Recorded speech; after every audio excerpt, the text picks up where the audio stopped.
continuons sur la table numéro 4, qui est la table ronde art et sport, faire avec et pour. On est avec un ensemble d'invités. Merci en tout cas d'être présents. Nous avons le bruit avec à côté. Je ne sais pas si on m'entend du coup concrètement. Est-ce qu'on m'entend? Est-ce qu'on m'entend? Parce que j'ai pas mon retour son. D'accord. Donc du coup, je suis avec plusieurs acteurs du territoire par rapport à cette candidature pour la capitale européenne 2028. Donc je vais commencer par les femmes, si je peux me permettre, avec Lydie, qui va avoir 2 casquettes et qui pourra présenter après. Donc je vais laisser après chacun présenter. Je suis avec Stéphane, qui pourra aussi présenter qui représente quoi exactement, et Pierre. Je vais commencer du coup par Lydie. Bonjour tout le monde. Alors Lydie, j'ai 2 casquettes aujourd'hui. Je représente le Rouen Sport, qui est l'ancien conseil des sports de la ville de Rouen, qui est une association qui fédère, coordonne un certain nombre d'autres associations sportives sur Rouen. Donc aujourd'hui, cette année, on a 60 associations sportives rouennaises qui ont adhéré à notre propre association sportive, qui propose un certain nombre d'actions, donc on pourra éventuellement en discuter par la suite. Et je représente aussi les Valkyries, qui est le club de rugby féminin, qui est une coopérative avec Caen et Rouen, et qui joue en Élite 2 cette année à Mermoz, avec un premier match le week-end du 8 octobre. Merci pour l'information et la date précise. Pierre. Oui, bonjour à tous. Donc Pierre-Henri, je suis le président du Judo Club du Grand Rouen. Le Judo Club du Grand Rouen regroupe 6 clubs de l'agglomération rouennaise. Les clubs de Desvillers-les-Rouen, du Ménil-Lénard, d'Arnétal, d'Oupeville, de Grand Couronne et le Judo Club rouennais. Nous regroupons les compétiteurs de ces différents clubs pour leur permettre d'accéder à des entraînements de haut niveau et d'être suivis en stage, d'être suivis en compétition. Et depuis 2 saisons, le Judo Club du Grand Rouen développe des nouveaux lieux de pratique sur la ville de Rouen. On commence la saison 23-24 avec 5 lieux de pratique répartis sur la rive droite. Merci Pierre. Stéphane. Bonjour et merci pour l'invitation. Donc Stéphane Monnier, je suis le directeur du Calife, qui est une structure musicale qui existe depuis 1996 à Rouen. Et on propose des studios de répétition, de l'enregistrement, mais aussi depuis 2010 une école de musique. On a un club qui fait des concerts et on est aussi organisateur des Terrasses du Jeudi, festival estival de la ville de Rouen qui a lieu tous les jeudis du mois de juillet. Merci en tout cas à tous pour cette belle présentation. On va commencer par la première question par rapport à ce dossier de candidature. Soyons un peu dans la théorie si on le veut. On va dire faire avec ou faire pour. Concrètement, en tant qu'acteur du territoire et par vos engagements, est-ce que vous vous sentez concerné par rapport à cette candidature? Est-ce qu'il y a un lien et est-ce qu'il y a une opportunité? Alors moi, si je prends Rouen Sport, on a impulsé il y a 2 ans le Rouen-Ligne le samedi matin, qui est une course de 5 km où on invite les gens à courir sur les quais. Forcément, cette année, on va faire un Rouen-Ligne spécifique avec la culture sur la candidature de la ville de Rouen sur la candidature européenne. Et ça, c'est important. C'est important qu'on puisse le faire au niveau des acteurs sportifs, parce que c'est une vraie image. Les Valkyries vont faire aussi sur des projets RSE. Donc forcément, moi je suis totalement partante et on travaille en collaboration avec la ville de Rouen sur cette candidature parce que c'est une vraie image qu'on doit développer avec eux. Pierre ? Donc pour nous, le projet est un beau projet dans lequel on n'a pas encore vraiment investi. On a eu quelques présentations, quelques informations. À partir du moment où on lit un peu la presse et qu'on écoute quelques radios ou autres, on a l'information. Et c'est quelque chose, c'est un dossier qui est porteur, qui correspond un peu aussi aux valeurs qu'on veut développer en ouvrant nos différents dojos, puisqu'on veut faire des dojos solidaires, on veut s'ouvrir aux autres. Donc autant permettre de s'ouvrir aussi à la culture et d'aider à développer la culture, même dans des dojos. Alors Pierre, si je peux me permettre de rebondir avant que Stéphane parle, tu nous avais parlé des 1000 dojos. Oui, je peux faire une petite précision sur cette action. Donc, dans le cadre de sa candidature à l'organisation des Jeux Olympiques 2024, la France a prévu de mettre en place 5000 nouveaux lieux de sport sur l'ensemble du territoire. Et au sein de ces 5000, la Fédération française s'est engagée à créer 1000 dojos.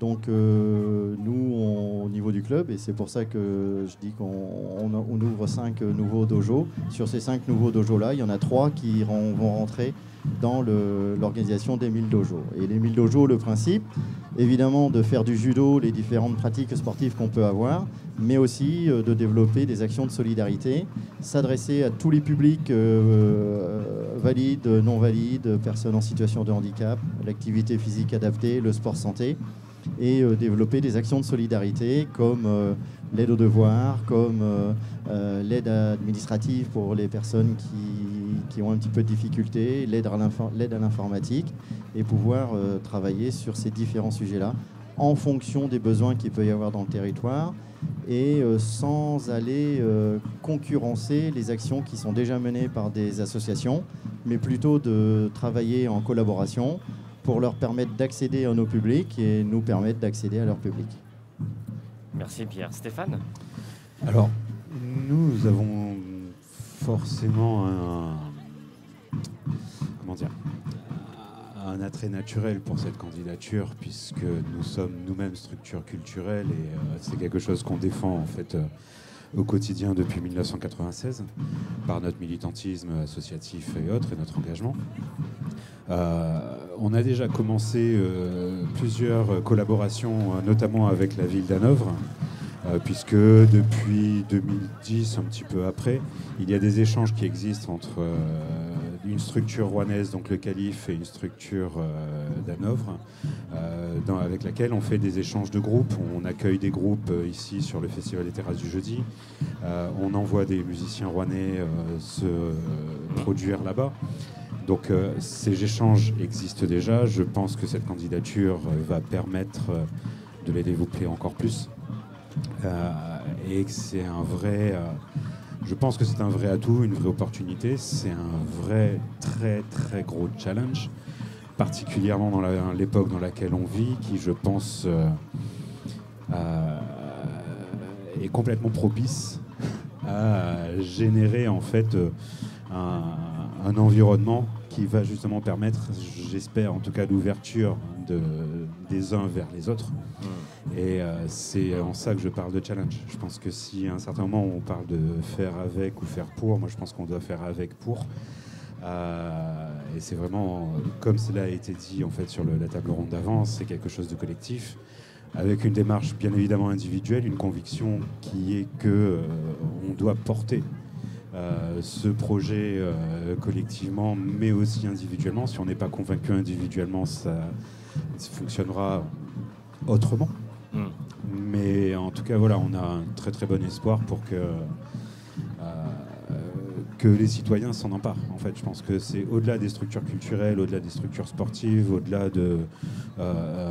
des décisions politiques ou autres. Ce sont vraiment, en fait, c'est vraiment un acte citoyen que de vouloir faire partie de cette aventure et de la porter aux côtés d'autres qui mènent le projet.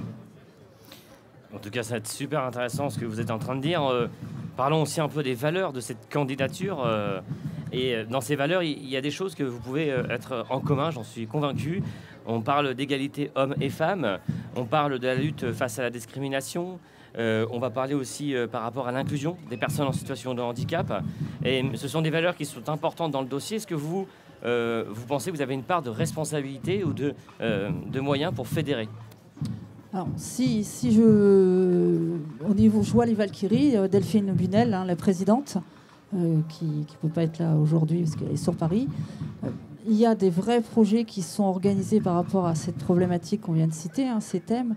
Il y a ce que je disais, des projets RSE qui est mis en place au sein du club, qui sont organisés tout au long de l'année pour justement être sur cette égalité, sur cette discrimination, tout ce qui est le travail qui peut être mis en place dans les quartiers avec les associations. Si on parle d'égalité hommes-femmes, nous, les Valkyries mettent en place, on est en train de travailler avec des sociétés qui sont plutôt vers le bâtiment et justement sur la problématique d'égalité, les femmes, les hommes dans ce type de métier. Et donc on travaille beaucoup là-dessus avec ces sociétés pour accueillir des femmes encore plus. Si je prends le Rouen Sport, on travaille avec des associations justement pour fédérer et travailler avec l'ensemble des clubs. Je pense qu'on l'a dit, c'est vraiment une démarche citoyenne et de tout le monde. Donc il faut qu'on fédère. Rouen Sport, c'est ça. On est vraiment là pour fédérer les associations sportives, voir les projets qui sont proposés par les associations sportives pour les faire porter et les amener vers le haut. Donc il y a beaucoup de clubs qui travaillent sur ces thèmes. Mais il faut qu'on les aide aussi à avancer avec eux et qu'ils puissent aussi médiatiquement se montrer. Et ça sera la force de notre candidature aussi si tout le monde va dans le même sens. Et je pense qu'on a tous envie d'aller dans ce sens-là sur ces projets-là. Donc oui, il y a des beaux projets. Je pense que le judo en a aussi. Côté musical, il n'y a pas de souci. Donc on avance là-dessus, oui. Oui, donc au niveau du judo club, ce sont des thématiques que l'on essaye de développer. Déjà, nos professeurs sont tous habilités à recevoir du public à mobilité réduite ou du public en situation de handicap. Le gros effort que nous avons à faire, c'est de mobiliser les féminines. Dans notre sport, on est à peu près à 30% de féminines qui sont sur le tatami. Donc, il y a encore un gros travail à faire pour les faire venir. On le fait entre autres en organisant des journées féminines. On a fait notre première l'année dernière sur le club de Desvilles-les-Rouen. On a fait une après-midi destinée aux femmes, aux mamans avec leurs filles et qui ont pu venir sur le tatami pour pratiquer. Excusez-moi, je suis en plateau télé. Après ça, en termes d'inclusion et de partage, on organise tous les ans 3 samedis qu'on appelle le challenge du Judo Club du Grand Rouen, au cours desquels on réunit tous les jeunes de 4 à 12 ans de nos différents clubs sur un seul tatami, ce qui leur permet de faire un entraînement commun, de faire des petits randonnées pour goûter un petit peu à cet aspect randonné avec des arbitres et connaître un petit peu tout cela, ce qui permet ensuite de leur donner à tous une récompense, la même récompense, parce que le but c'est pas de sortir à gagner ou pas gagner, mais c'est de découvrir d'autres personnes, de faire du judo avec des personnes qu'on connaît pas et de pas en avoir peur. Très beau programme en tout cas. Stéphane ? Alors en termes de valeur, c'est ce que je disais tout à l'heure, je pense que on peut difficilement sortir le contexte de cette candidature de capitale européenne de la culture de notre époque. Et notre époque nous impose vraiment des défis. Et celui de porter cette candidature en étant, et pas des moindres. En termes de valeur, moi je pense que ce qui va être le plus important sur cette candidature et au-delà même de cette candidature, c'est la façon dont nous allons pouvoir retrouver une façon de communiquer sainement, facilement, naturellement, de façon fluide entre nous, entre citoyens, mais quels qu'ils soient. Donc effectivement, ces valeurs-là, on peut les partager, que ce soit dans le monde du sport ou de la musique. Nous avons la chance avec la musique d'être une forme particulièrement fédératrice au niveau artistique qui peut rassembler beaucoup de personnes au même moment, au même endroit et qui partagent une émotion certes vécue de façon individuelle mais quand même à un certain moment ensemble. Donc moi je pense que s'il y a une valeur qu'on doit prôner et s'il y a quelque chose sur lequel on doit vraiment s'attarder, c'est sur de nouveaux modes de communication et de faciliter cette communication, ce lien entre les citoyens, quoi qu'ils fassent, en fait. Je pense que ça dépasse vraiment, on va au-delà, en fait, de nos disciplines respectives, qu'elles soient sportives, musicales ou artistiques. Je pense pertinemment, et là c'est mon ressenti de citoyen, qu'il y a vraiment quelque chose qui est en train de se passer au niveau de notre humanité. Et se retrouver dans ce genre de projet, à ce moment-là, on a l'impression qu'il y a un alignement de planètes qui fait que c'est le moment de tenter de grandes aventures, c'est le moment de se projeter et d'oser des choses, et particulièrement, encore une fois, trouver ce qui va être le plus petit dénominateur commun qui va nous amener à un certain moment à au-delà de vouloir, de porter et de s'investir et de s'engager dans cet avenir qu'on souhaite radieux à tous et toutes. Et donc en gros, c'est d'abord par ça par un échange, par une communication. Et tout ça, ça ne peut fonctionner qu'avec une seule chose. La première base de la recette, c'est le respect. Il va rester 5 minutes parce que le temps passe et il fait chaud, si je peux me permettre de le dire. En tout cas, vos interventions sont très intéressantes et on peut se rendre compte effectivement qu'il y a une vraie connexion, que ça soit par l'art, par la musique et par le sport. Et c'est des disciplines qui nous réunissent par rapport à l'humain et cette valeur commune, comme vous l'avez dit. On va poser des questions pour vous sortir un peu de votre zone de confort. Ça, c'était aussi un engagement de la part des Chroniques qui réunissent pour découvrir un peu votre personne en étant authentique. La première question, c'est déjà par rapport à l'actualité, il faut qu'on en parle. Hier soir, il y avait un grand match de sport. On est obligé quand même d'en parler en quelques minutes. Et pourquoi j'ai aussi fait une référence avec Stéphane, c'est que c'était la Coupe du Monde qui a démarré pour le rugby, pour le Gaz de France. Et on a quand même battu une grande équipe. On s'est battu comme les adversaires, comme on parle de fair play, on parle de respect. Et pendant ce match, c'était à l'Astruc, si je dis pas de bêtises, je l'ai dit, il y avait une fanfare de musique. Et pourquoi je fais un lien avec toi, Stéphane, c'est qu'on se rend compte que même dans le sport, ça manque parfois ce côté qui fédère, ce côté musique et qui rassemble. Et on se rend compte que dès qu'il y a de la musique, et les gens se sentent bien et qu'il y a des bonnes bières et tout ce qui suit, on a l'impression d'oublier un peu tout, le côté individualiste, et que la notion du rassemblement est importante. Du coup, je voudrais savoir pour vous, les résultats, qu'est-ce que vous en pensez? Est-ce que l'équipe de France va aller loin? Est-ce que vous avez un avis sur ça? Alors, forcément qu'on va dire que l'équipe de France va aller loin.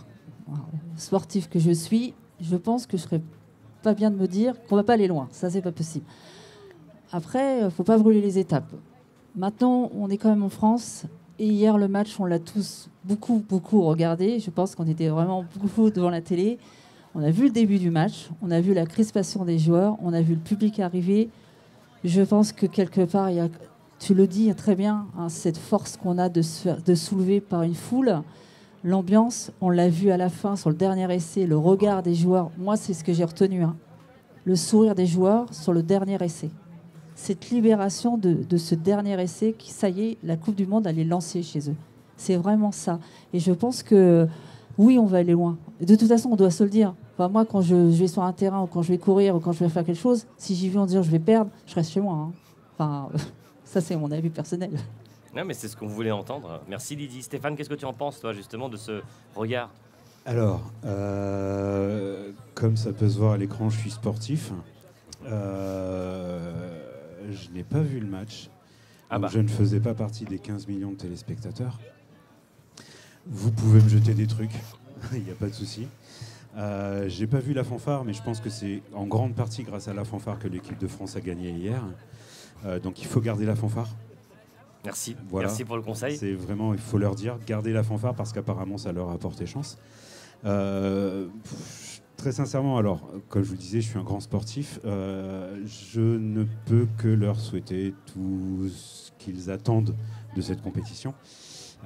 Et pour tout vous dire, et là, si les collègues qui adorent ça et qui vont en parler en fait toute la semaine prochaine et pendant les 7 semaines qui arrivent, m'entendent dire ce que je m'apprête à dire. Ça va pas le faire. Je ne connais pas les règles du rugby. Je ne pense pas avoir regardé un match de rugby de ma vie. Et la scène n'est pas très loin et je suis conscient de ce que je dis et de ce que j'affirme là tout de suite. Chacun son acte et responsabilité. T'aimes bien la bière? C'est la côté en fait que je préfère dans le rugby. Non, voilà, mais ça suffit alors. Mais j'aime bien, chacun sa réponse. Pierre, c'est un à côté qu'on a beaucoup dans la musique aussi, donc on partage encore une fois. On n'a pas parlé de cette valeur bière tout à l'heure dans la capitale européenne de la culture, mais il va falloir en fait en créer une. Et voilà, ça c'est une valeur qu'on partage tout de suite très, très facile. Moi, ce que je retiens, moins le match que ce qui s'est passé après, et surtout la manière dont les joueurs ont réagi. Ils ont battu l'équipe qui est dite la meilleure du monde, qui est très difficile à battre. On pourrait s'attendre de la part de Français, parce que c'est souvent le cas, d'une euphorie. Ils n'étaient pas du tout euphoriques. Ils sont restés raisonnables, ils sont restés prudents, modestes. Et pourquoi ? Parce que ça fait de très nombreuses années, depuis que Fabien Galtier est arrivé à la tête de l'équipe, qu'ils ont un projet. Et ce projet, c'est d'aller chercher la coupe. Et battre la Nouvelle-Zélande, fût-ce la meilleure équipe du monde, ça n'est que le premier match de la poule. Et il y a encore tous les autres après. C'est-à-dire qu'en fonction de ce qui va se passer après, le résultat d'hier était un excellent résultat ou pas. Et ils en ont pleinement conscience. Et ça, j'aime bien de voir ça chez des Français et pas avoir l'euphorie tout de suite sous prétexte qu'on a battu la Nouvelle-Zélande. Tant qu'ils gardent la fanfare. En tout cas, vas-y. En fait, c'est la fanfare qui est importante, c'est la bière. Il y a le jeu quand même, on va quand même dire le jeu. Bon. Oui, oui. Non, le jeu, c'est vrai, c'est important de dire qu'il n'y a pas d'euphorie. Mais le public, il en a besoin. Et en fait, c'est ça qui est beau dans le rassemblement musical ou sportif, culturel. C'est ce rassemblement qu'il y avait hier. On attendait tout ça dans le public. On était à la SRUC. Il y avait une fanfare aussi. Donc même si c'était pas dans le stade, il y avait une fanfare à l'extérieur. C'est ce rassemblement qui fait qu'à un moment donné, ça fédère, ça porte, ça fait du bien, c'est fluide, c'est léger. Voilà. On a besoin de cette légèreté à un moment donné, peu importe qu'on connaisse ou pas les règles.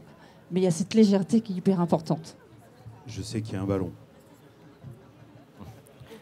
En tout cas, je vous remercie à tous pour votre intervention, pour votre prise de parole et vos réactions. Et les Chroniques qui réunissent, comme nous l'avons dit, c'est un média participatif, associatif et reporter. Et c'est de donner justement la parole à tous. C'est aussi le cœur de notre projet, c'est l'humain, sans chichi et maison.